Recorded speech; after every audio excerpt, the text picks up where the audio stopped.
नमस्कार दोस्तों, ocean network में आपका स्वागत है। मैं हूँ ओमकार चौधरी। तो बात यहाँ तक पहुँच गई है, अगर राज्यसभा के सभापति आपके हिसाब से ना चलें, आप जो कानून को, कायदों को, नियमों को ताक पर रख कर के प्रश्नकाल, शून्यकाल सब स्थगित करके सबसे पहले आपके स्थगन प्रस्ताव पर चर्चा शुरू ना करवाएं, तो आप उनके खिलाफ महाभियोग प्रस्ताव लेकर के आ जाएंगे। कोई सुप्रीम कोर्ट का चीफ जस्टिस आपकी 9-9, 10-10 पीआईएल को एंटरटेन ना करे और उनमें से एक भी स्वीकार ना करे, सबको खारिज कर दे, तो 4-4 जजों को बैठा करके आप प्रेस कॉन्फ्रेंस भी करवाएंगे और उसके बाद उस जज को, चीफ जस्टिस को हटाने के लिए महाभियोग प्रस्ताव भी ले आएंगे। अगर चुनाव आयोग पर रोज आप हंटर चलाने की कोशिश करें और बेबुनियाद, कोई सबूत नहीं, कुछ नहीं। एक जमाने में एक कहावत बड़ी वायरल हुई थी, उस समय हालांकि ये सोशल मीडिया का जमाना नहीं था, लेकिन अखबारों के जरिए ही, कि खाता ना बही, जो चचा केसरी कहे वही सही। तो जो राहुल गांधी कह दें वही सही, कोई सबूत नहीं, कुछ नहीं। आप लाठियों पर लाठियां भांज रहे हैं और अब कह रहे हैं कि चुनाव आयोग के खिलाफ भी, चुनाव आयुक्त के खिलाफ भी अविश्वास, हम महाभियोग प्रस्ताव लेकर के आएंगे।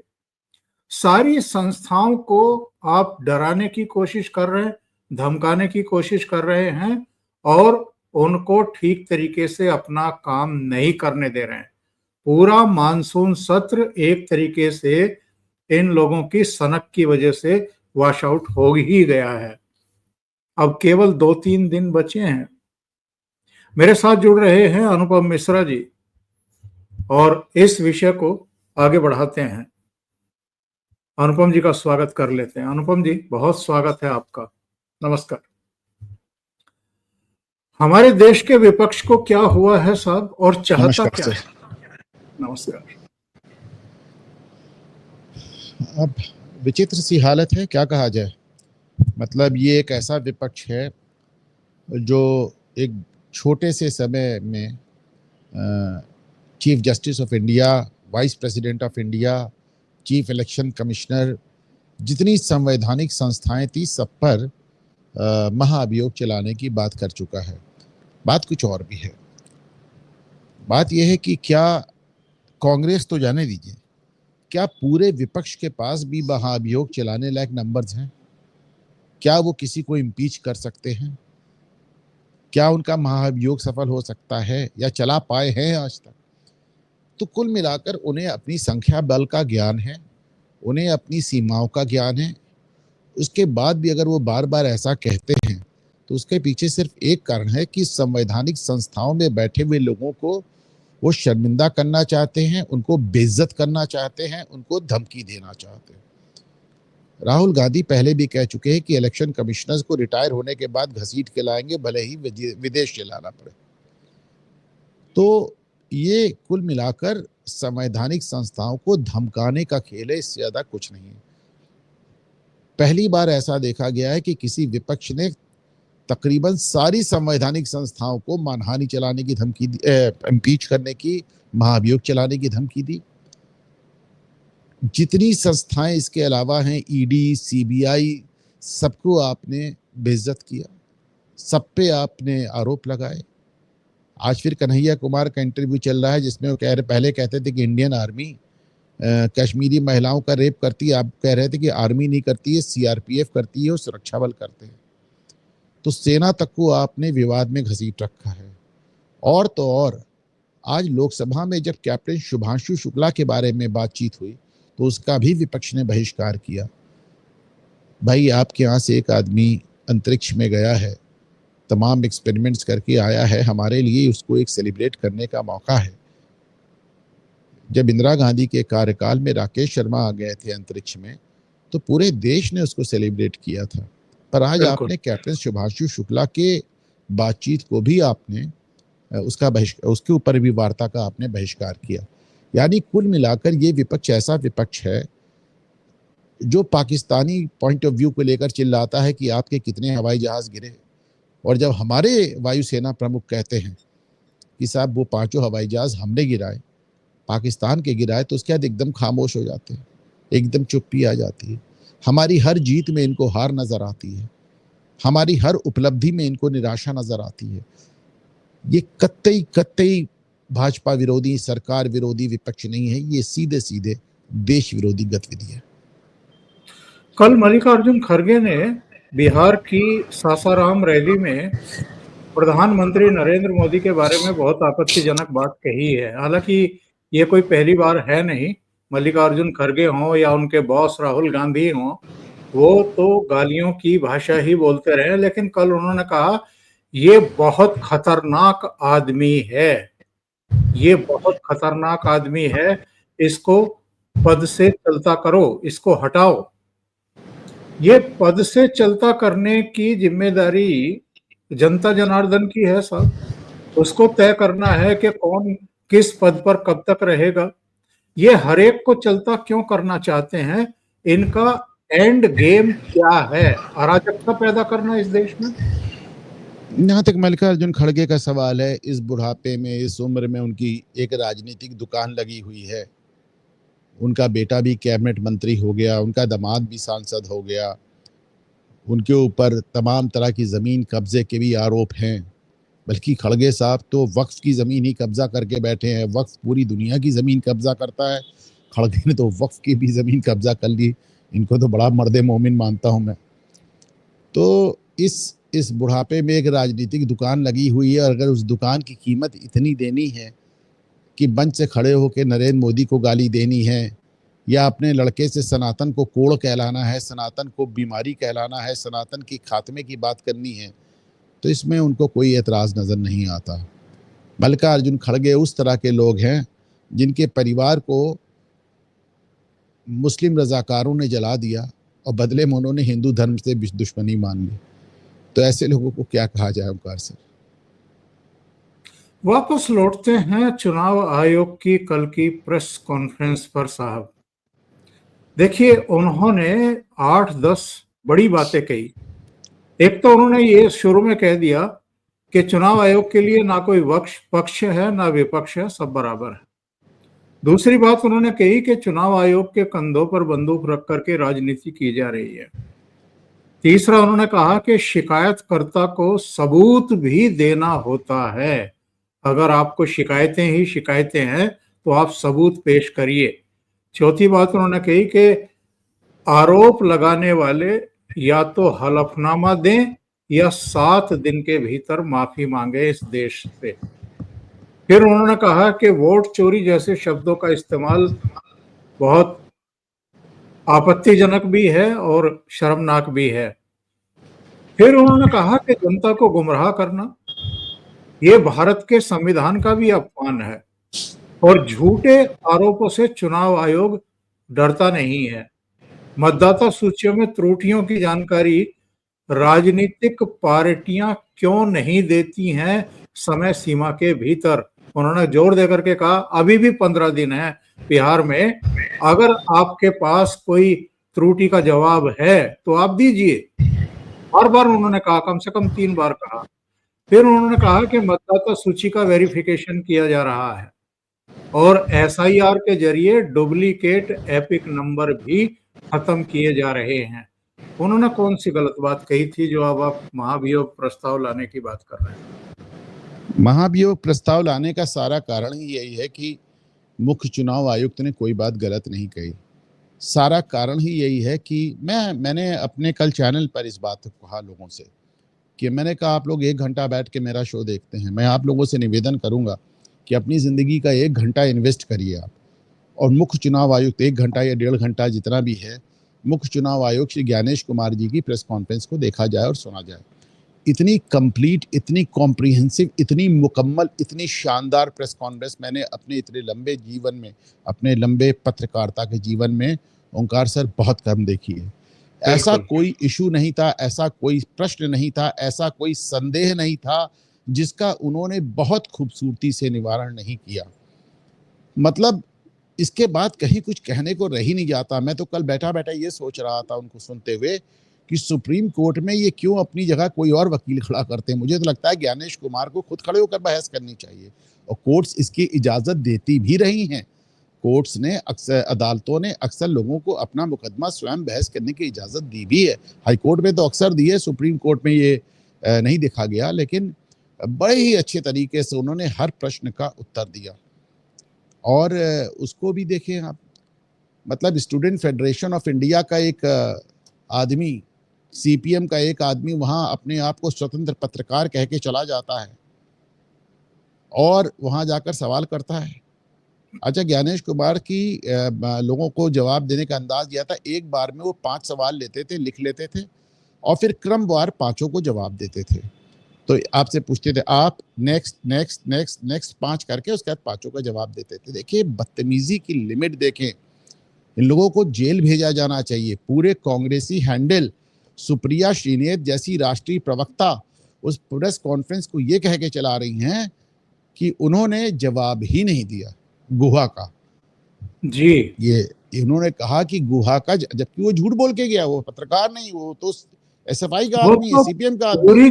पूरी तरीके से एक्टिविस्ट है और हाँ, वामपंथियों का और कांग्रेसियों का नहीं धूम इतना चक्कर। ही नहीं, वो तो भारत के नक्शे को लेकर अश्लील अश्लील पोस्ट करता रहा है, गंदे गंदे, जिसपे उसको जेल होनी चाहिए।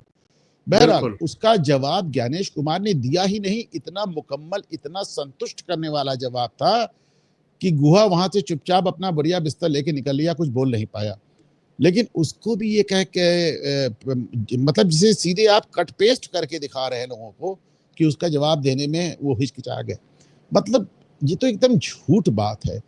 आज सारी दिक्कत यही है कि ज्ञानेश कुमार ने इतनी शानदार, देखिए मैं इतनी तारीफ जल्दी किसी की करता नहीं, किसी की नहीं करता, किसी पॉलिटिशियन की भी नहीं करता, लेकिन मैं ज्ञानेश कुमार की कल की प्रेस वार्ता से बहुत संतुष्ट हूं। और जैसा कि मैं कहता हूं, ऐसा कोई संदेह नहीं है जिसका उन्होंने निवारण ना किया हो। सारे पत्रकार वहां बैठे हुए थे, सबका उन्होंने सवाल जवाब, सारे सवालों के उन्होंने एकदम बड़े डिटेल में जाकर जवाब दिया। एक भी व्यक्ति से उनकी कोई तीखा मतभेद या तीखी वार्ता भी नहीं हुई। सबको उन्होंने एकदम संतुष्ट किया। और सिर्फ यही चीज ज्ञानेश कुमार के खिलाफ चली गई कि उनके उनके बयान में कहीं कलम रखने की गुंजाइश नहीं बची। और जब आप किसी को तर्क से नहीं काट सकते तो फिर आपके पास हिंसा के अलावा और कोई तरीका नहीं बचता। महाअभियोग की धमकी राजनीतिक हिंसा का स्वरूप है। अनुपम जी, लोकसभा चुनाव के रिजल्ट आने के बाद जयराम रमेश ने एक बहुत ही गंभीर, संगीन और सनसनीखेज आरोप लगाया कि अमित शाह ने बैठ करके करीब 150 के आसपास या 125 के आसपास 140 140 कलेक्टर को फोन किए और रिजल्ट्स को मैनिपुलेट किया गया, यानी प्रभावित किया गया। उनको चुनौती दी गई कि आप सबूत दीजिए। उन्होंने कहा कि 7 दिन में सबूत दे दूंगा। वो 7 दिन आज तक पूरे हुए नहीं है साहब। और ये हलफनामा नहीं दे रहे हैं, राहुल गांधी हलफनामा नहीं दे रहे हैं इस पूरे मामले को लेकर के। और जिसके बारे में अब तो मुख्य चुनाव आयुक्त कह चुके कि जो कुछ दिखाया गया वो चुनाव आयोग की संपत्ति है ही नहीं, वो चुनाव आयोग के की लिस्ट है ही नहीं, वो फर्जी, फेक पूरी कहानी गढ़ी गई थी। देखिए, मैं दोनों प्रश्नों को उत्तर देता हूं। जहां तक सबूत देने की बात है, ये एक भारतीय राजनीति में ये चलन जो राहुल गांधी करते हैं, पत्थर फेंक के भाग गए, जयराम रमेश पत्थर फेंक के भाग गए, झूठ बोल के भाग गए, ये चलन बेसिकली केजरीवाल लेकर आए। इसके लिए पूरी तरह केजरीवाल को श्रेय दिया जा सकता है कि उस जमाने से, आज से 10-12 साल पहले से, जब वो शीला दीक्षित पर आरोप लगाते थे, 15 साल पहले, उस समय का ये सब चला आ रहा है। आप फर्जी आरोप लगाते थे। और बल्कि उससे भी अगर आप पहले जाएं, आपको तो याद होगा साहब, हम लोग तो स्कूल कॉलेज में थे, आपको अगर याद हो, वीपी सिंह अपने जेब से एक स्लिप निकाल के दिखाते थे कि इसमें राजीव गांधी का अकाउंट नंबर है। फिर वो स्लिप कहाँ गए? स्विट्जरलैंड का। फिर वो स्लिप भी कभी नहीं मिली। तो ये उसी तरह की मक्कारी चली आ रही है। तो अच्छा, दिक्कत ये है जब उन्होंने सबूत देने का प्रयास किया तो उनके सारे सबूत फर्जी निकल गए। जब उन्होंने सबूत देने का प्रयास किया तो उनके सारे सबूत झूठे निकले। और आपने देखा कि जितने लोगों का नाम राहुल गांधी ने लिया वो सब ने बाकायदा टीवी पर आकर उनको झुटला दिया। कल यही बात कह रहे थे ज्ञानेश कुमार, कह रहे थे कि भाई आप जितने सबूत पेश कर रहे हैं सब फर्जी निकल रहे हैं। रही बात 1.5 लाख लोगों को आप कह रहे हैं फर्जी वोटर हैं, आपके कहने पर मैं 1.5 लाख लोगों का नाम काट दूं और आप हलफनामा भी देने को तैयार नहीं है। दिक्कत यह कि हलफनामा देने के बाद झूठ बोलने की जो सजा है भारतीय न्याय संहिता में 7 साल है। 7 साल कारावास और जुर्माना दोनों है। राहुल गांधी को यह बात मालूम है, इसलिए वो हलफनामा देने को तैयार नहीं है। जब उनसे हलफनामा देने को कहा जाता है वो कहते हैं मैंने संसद में शपथ ली है। ये बात वो कोर्ट्स में क्यों नहीं कहते? वो तो हर बार कोर्ट में जब आप जमानत लेने जाते हो आप हलफनामा देते हो, जब आप अपना बयान लगाते हो कोर्ट में तो आप हलफनामा देते हो, जब आप कुछ भी करते हो कोर्ट में तो आप तो ऐसा कोई महीना नहीं गया जब आपने घूम घूम के हलफनामे ना दिए हो। लेकिन जब आप आरोप लगा रहे हैं तो उसको आप हलफनामे पे कहने से भाग रहे हैं। और ये बात कल चूंकि चुनाव आयोग ने बड़े स्पष्ट तरह से कहा कि या तो 7 दिन में हलफनामा दो या देश से माफी मांगो, तो उसके बाद राहुल गांधी के पास महाअभियोग की धमकी के अलावा कुछ बचा नहीं था। लेकिन कल चुनाव आयोग की वार्ता में एक बात और आपको नजर आई होगी कि चुनाव आयोग को भी अपनी सीमाओं का ज्ञान है। चुनाव आयोग को यह बात पूरी तरह मालूम है कि राहुल गांधी अगर ऐसे ही खड़े होकर झूठ बोलते रहे तो चुनाव आयोग कुछ नहीं कर सकता। लेकिन अब ये बताइए, 7 दिन की बात उन्होंने कह तो दी, 7 दिन के बाद क्या करेंगे? मैंने अभी तो बताया कि अगर चुनाव आयोग कुछ नहीं कर सकता। मैंने आपके केवल प्रश्न से पहले ही उत्तर केवल दिया। केवल इतना भर जवाब दिया कि 7 दिन के बाद माना जाएगा कि सारे आरोप मिथ्या हैं। ठीक है, आप कह रहे हैं मिथ्या है, देश मान लेता है मिथ्या है, पर उसके बाद भी उनको कौन रोकेगा? वो तो फिर कहेंगे, बार बार मैंने कहेंगे। अभी मैं तो कह रहा हूं ना कि चुनाव आयोग की पूरी प्रेस वार्ता से ये बात पता चली कि चुनाव आयोग को अपनी सीमाओं का ज्ञान है। उन्हें मालूम है कि वो राहुल गांधी को शर्मिंदा तो कर सकते हैं पर झूठ बोलने से रोक नहीं सकते। देखें, अफवाह फैलाना अपने आप में कानूनन जुर्म है, लेकिन संवैधानिक संस्थाओं के खिलाफ इस तरह की बात, फौज के मामले में तो है, पर बाकी संवैधानिक संस्थाओं के खिलाफ इस तरह की बातें करना, उसके लिए कोई विशेष कानूनी प्रावधान नहीं है। फौज के लिए प्राविधान है, जुडिशरी के लिए आप बात करते हैं तो एक कंटेम्प्ट का प्रोविजन है। बाकी जो संवैधानिक संस्थाएं हैं उनको ऐसा कोई प्रोटेक्शन, ऐसी कोई सुरक्षा प्राप्त नहीं है और राहुल गांधी को ये बात पता है, इसीलिए एक भी संवैधानिक संस्था उन्होंने नहीं छोड़ी। एक बात साहब ये बताइए, कांग्रेस की और राहुल गांधी की दिक्कत तो समझ में आ रही है, लेकिन दिक्कत है इसलिए आप सब कुछ उतार करके नृत्य करना शुरू कर दें चौराहे पे, ये भी, इसकी भी लोकतंत्र आपको इजाजत देता नहीं है, लेकिन ये कर रहे हैं।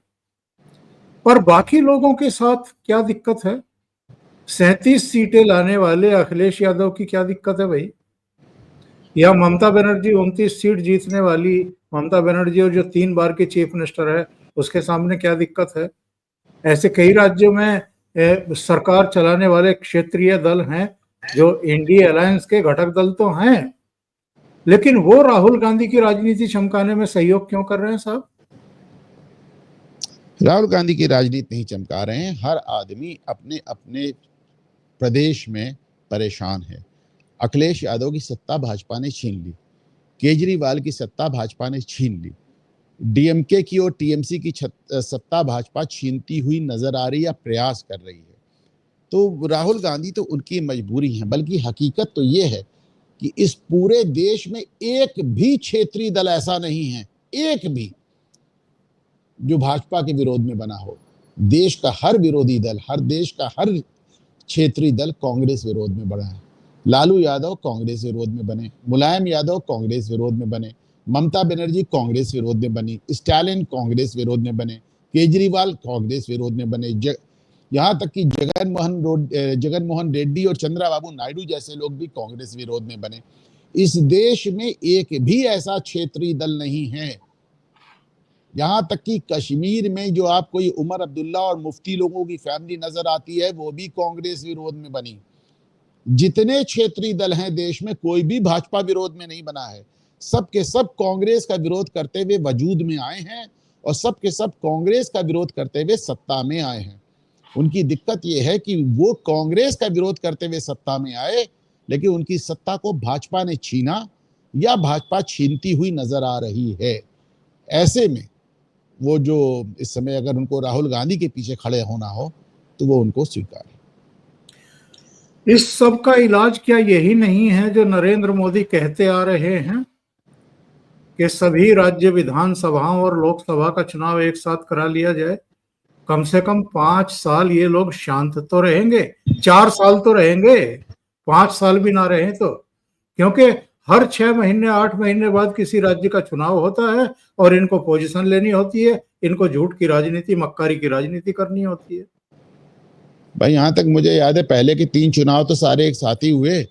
वो तो नेहरू ने जब केरल में एक सरकार बर्खास्त कर दी वामपंथियों की, किस साल में बर्खास्त की, 65 में 67 में, ये नहीं 65 में 67 तो बहुत देर हो गई, तब तक नेहरू जा चुके थे। ये 62-63 में कभी भी जब उन्होंने बर्खास्त की है, नहीं आई थिंक इट वाज संविद सरकारों का 57 में शायद संविद सरकारों का दौर 67 से शुरू हुआ। संविद सरकारों नेहरू ने पहली सरकार जो वामपंथियों की केरल में बर्खास्त की 57-58 का बर्खास्त की है, बस उसके बाद से ये चुनाव गड़बड़ा है। वरना पहले 2 चुनाव जो हुए हैं वो तो सारे राज्यों के और लोकसभा के एक साथ ही हुए हैं भाई। तो जो लोग कहते हैं संविधान विरोधी है, उनको कुछ पता ही नहीं, तो बेकार की बात है। दूसरी बात, कितना संसाधन बचेगा, कितना समय बचेगा? 5 साल तक सारी सरकारें अपने अपने काम पर ध्यान केंद्रित कर सकेंगी। हाँ, हर साल आप चुनाव करा रहे हैं तो आप सोचिए कितना डेवलपमेंट रुकता है। और एक बात और भी है, मैं समझता हूं कि ये भारत की लोकतंत्र की सबसे बड़ी समस्या यहाँ के क्षेत्रीय दल है। जहां जहां पे 2 पार्टी सिस्टम लागू है, वहां पे इतना नाटक, इतना तमाशा नहीं है। बात तो आप सही कह रहे हैं, यानी 1 नेशन 1 इलेक्शन जो है वो जितना जल्दी लागू हो जाए इस देश में, कम से कम मुझे तो लगता है, किसी और को लगे ना लगे, नहीं, आज की तारीख में सब विरोध कर रहे हैं। इसका विरोध सिर्फ ये है, उनको लग रहा है कि भाजपा इस समय पॉपुलर है और अगर 1 नेशन 1 इलेक्शन लागू होगा तो भारतीय जनता पार्टी एक झटके में पूरा देश जीत लेगी। अभी कम से कम हर साल उसको चुनौती देने का मौका मिलता है। पता चला इस साल यूपी में चुनौती दी, अगले साल बिहार में दी, तीसरे साल महाराष्ट्र में दी, फिर हरियाणा में दी। तो आप अच्छा, दूसरी बात, विपक्षी नेताओं के पास भी कुछ करने को होता, राहुल गांधी वगैरह के पास, वरना 5 साल ये करेंगे क्या? और फंड रेस करने का भी इनको मौका हर साल, हर फंड रेस करने का मौका मिलता है, वरना ये 5 साल करेंगे क्या? मीडिया को टीआरपी बढ़ाने का मौका मिलता है। तो सबके जो हित हैं वो उसी में संरक्षित हैं कि ये 5 साल में एक बार चुनाव ना हो, इसलिए सारी शक्तियां जुट गई हैं, लगी हुई हैं। अच्छा, मीडिया, चलते चलते मीडिया पर अगर बात कर लें तो मीडिया इनसे वो सवाल क्यों नहीं पूछते हैं जो कल जवाब दिए हैं मुख्य चुनाव आयुक्त ने? ये मीडिया को पता नहीं है क्या इन सारी चीजों का? वो लगातार मतलब झूठ ही तो बोल रहे हैं भाई। तो मीडिया क्रॉस क्वेश्चन करना क्यों भूल गया? देखिए, कल ज्ञानेश कुमार की प्रेस कॉन्फ्रेंस में, चीफ इलेक्शन कमिश्नर की प्रेस कॉन्फ्रेंस में आपने देखा होगा कि सारे अखबार, सारे चैनल अलाउड थे। यानी कि वो लोग भी अलाउड थे जो कि अपने को स्वतंत्र पत्रकार बता रहे थे और जो कि राजनीतिक दलों के मेंबर थे, जो कि पत्रकार थे ही नहीं। परंतु आप तो साहब दिल्ली में बैठे हैं, आप तो एनसीआर में, आप जाके एक बार राहुल गांधी की प्रेस कॉन्फ्रेंस देखिए। तो यहाँ पे हमारे प्रयागराज में भी हुई थी, वो पहले से बता दिया जाता है कि फला लोग आएंगे और फला, इसके अलावा कोई नहीं आएगा, इसके अलावा कोई। और कहीं कोई गलती से घुस गया तो उसको, तो आपने देखा राहुल गांधी कैसे कहते हैं ना, तुम भाजपा के आदमी, मैं तुम्हारी बात का जवाब नहीं देता। अखिलेश यादव तो यहां तक कहते हैं कि तुम लोगों को कपड़े उतरवा के नंगा करके पिटवाया जाएगा, यहां तक कहा अखिलेश यादव ने। बल्कि अखिलेश यादव की सभा में और राहुल गांधी की रैली में पत्रकारों को पीटा भी गया, इन लोग की उपस्थिति में, इनके कहने के बाद पीटा गया। तो मीडिया को क्या दोष दें भाई? मीडिया में तो वही लोग, खास लोग जाते हैं जो इनके, बल्कि आप देखें, मुझे तो याद है एक प्रेस कॉन्फ्रेंस में राहुल गांधी की जगह सारी बात वो कर रहे थे, राजदीप सरदेसाई। तो बड़े दिलचस्प अंदाज में राहुल गांधी ने राजदीप से पूछा कि राजदीप, क्या मेरी सारी बातें तुम ही करोगे कि मुझे भी कहने कुछ दोगे? तो ये वो मीडिया है जो वहां पे परमिटेड होता है, ये वो मीडिया है जो अलाउड है, ये वो मीडिया है जो उस प्रेस वार्ता में घुस पाता है। ओंकार जी, आप जाके घुसने की कोशिश करिए, आपको घुसने ही नहीं देंगे। बिल्कुल नहीं, कई चैनलों के साथ उन्होंने यही किया भी हुआ है। अर्नब गोस्वामी की टीम को वो घुसने ही नहीं देते हैं, बल्कि एक बार धक्के मार करके बाहर निकाल दिया गया था। तो ये है इनका लोकतंत्र और ये है इनका संविधान। जो अर्नब गोस्वामी ने जो 2014 में राहुल गांधी का इंटरव्यू किया था और जिसके बाद राहुल गांधी पूरी तरह एक्सपोज हो गए, नहीं देखिए सर, ये बड़ी गंभीर बात कह रहा हूँ, सैम पेट्रोडा ने स्वीकार किया था इस बात को। महाराष्ट्र में, मुंबई में जो अर्नब गोस्वामी को बाल पकड़ के 47 आदमियों द्वारा AK-47 लगा के परिवार के सामने कैमरे पर घसीट कर एंटी टेररिज्म स्क्वाड द्वारा बंद किया गया, ये उसी इंटरव्यू की सजा थी। बिल्कुल। और सैम पेट्रोडा ने कहा कि राहुल गांधी उस सदमे से उबर नहीं पाए जो अर्नब गोस्वामी को इंटरव्यू दिया था। मतलब सदमे से उबर नहीं पाए, उसने पूरी किरकिरी करके रख दी और एक्सपोज करके रख दिया राहुल गांधी को। नहीं, मुझे लगता है सैम पित्रोदा ने सही नहीं कहा। मुझे लगता है सैम पित्रोदा ने कहा था कि राहुल गांधी की इमेज को जो झटका लगा उससे उबर नहीं पाए। जहां तक राहुल गांधी का सवाल है, मुझे बिल्कुल यकीन नहीं कि आज 11 साल बाद भी राहुल गांधी को पता है कि उनसे क्या हुआ। मुझे नहीं लगता कि उन्हें अंदाजा भी है कि उन्होंने, वो तो अपनी समझ में आज भी सोचते होंगे कि मैं बड़ा शानदार इंटरव्यू करके आया। बिल्कुल। जबकि उस इंटरव्यू में वो अपने साथ प्रियंका वाड्रा को भी ले गए थे। अनुपम जी, बहुत बहुत धन्यवाद जुड़ने के लिए। दर्शकों से निवेदन है कि वो घूमता आईना जो अनुपम जी का चैनल है उसको जरूर सब्सक्राइब करें, उसको सहयोग भी करें। और 1 लाख बिल्कुल पहुंचने के कगार पर पहुंचे हुए हैं, तो इस झटके में 1 लाख पूरा कराएं सर। अरे वाह, बहुत बधाई आपको। और दर्शकों से निवेदन है कि उनके चैनल को जरूर देखें। लाइव आते हैं रात को 8 बजे के बाद। नमस्कार। नमस्कार।